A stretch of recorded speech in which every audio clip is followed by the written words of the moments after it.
250-300 शहरांमध्ये आज स्वच्छ भारतच्या अंतर्गत कचऱ्यावर प्रक्रिया चालली आहे।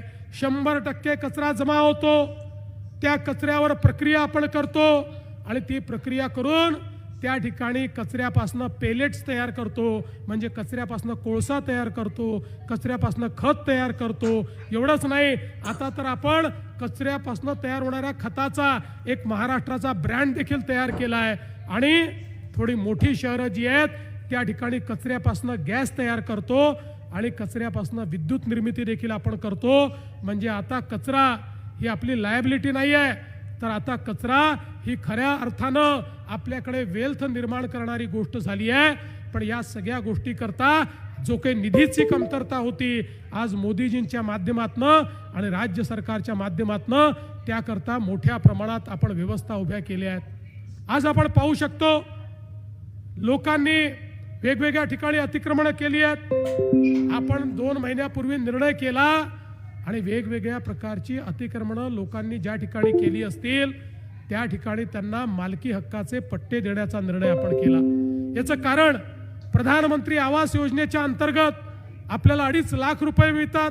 त्या 2.5 लाख रुपयामध्ये आपण जो बेघर आहे त्याला घर देऊ शकतो। त्या 2.5 लाख रुपयामध्ये आपण झोपडपट्टीत कच्च्या घरात राहणाऱ्याला घर देऊ शकतो किंवा त्या ठिकाणी त्यांच्याकरता एक चांगली स्कीम तयार करून त्यामध्ये वेगवेगळ्या योजनातनं सगळ्या प्रकारच्या सोयी उभ्या करून एक चांगली कॉलनी देखील त्यांची तयार करू शकतो। पण याकरता अडचणी होत्या, जागा मिळत नव्हती। आता आपण निर्णय केला, एकीकडे अतिक्रमण जिथे नियमित करता येईल त्या ठिकाणी आपण अतिक्रमण नियमित करतो आहे आणि ज्या ठिकाणी ते करता येणं शक्य नाही तिथे सरकारची जमीन देऊन त्या ठिकाणी फ्लॅट स्कीमच्या माध्यमातून लोकांना सगळ्या सोयी देण्याचं काम करतोय।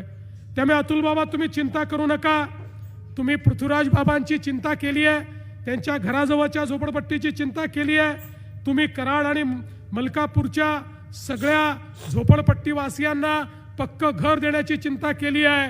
तुम्ही चिंता करू नका, तुमच्या पाठीशी मी उभा आहे। तुमचं हे स्वप्न मोदीजींच्या प्रधानमंत्री आवास योजनेतनं पूर्ण करण्याचं वचन मी या ठिकाणून देऊन जातोय। या कराड आणि मलकापूरमध्ये कोणालाही झोपडीत राहू द्यायचं नाही, अशा प्रकारचा आज आपला सगळ्यांचा मानस आहे। कृष्णामाईच्या तीरावर चांगल्या प्रकारे रिव्हर डेव्हलपमेंट झालं पाहिजे आणि कराड ते विटा हा एलिव्हेटेड हायवे झाला पाहिजे, अशा प्रकारचं एक स्वप्न तुम्ही बघितलेलं आहे। मैं तुम्हाला एवढं सांगू इच्छितो, मंजिलें उन्हीं को मिलती है जिनके सपनों में जान होती है। मंजिलें उन्हीं को मिलती है जिनके सपनों में जान होती है। अरे पंख से कुछ नहीं होता, हौसलों से उड़ान होती है।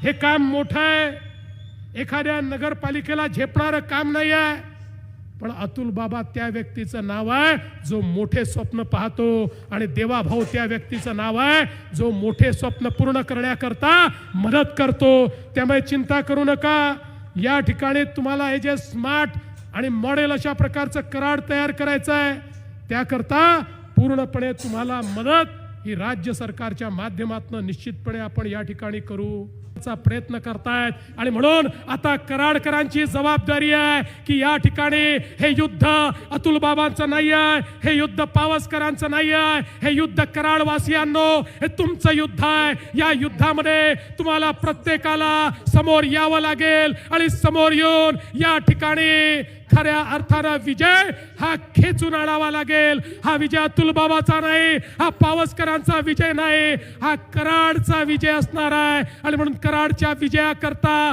येत्या 2 तारखेला कमळाची चिंता तुम्ही करा, पुढचे 5 वर्ष तुमची चिंता आम्ही करू, हा विश्वास तुम्हाला देतो। आणि माझ्या लाडक्या बहिणींना सांगतो, लाडक्या बहिणींनो, तुमचा देवा भाऊ जोपर्यंत आहे तोपर्यंत लाडकी बहीण योजना सुरूच राहील। आणि आता तर लाडक्या बहिणींना आम्ही लखपती दिदी करणार आहोत, त्यामुळे बहिणींच्या हाती भावांचं भवितव्य देऊन मी या ठिकाणून चाललो आहे। माझ्या बहिणींनी आता या ठिकाणी या निवडणुकीची धुरा हाती घ्यायची आहे आणि पुन्हा एकदा एक प्रचंड असा विजय या ठिकाणी प्राप्त करायचा आहे। धन्यवाद।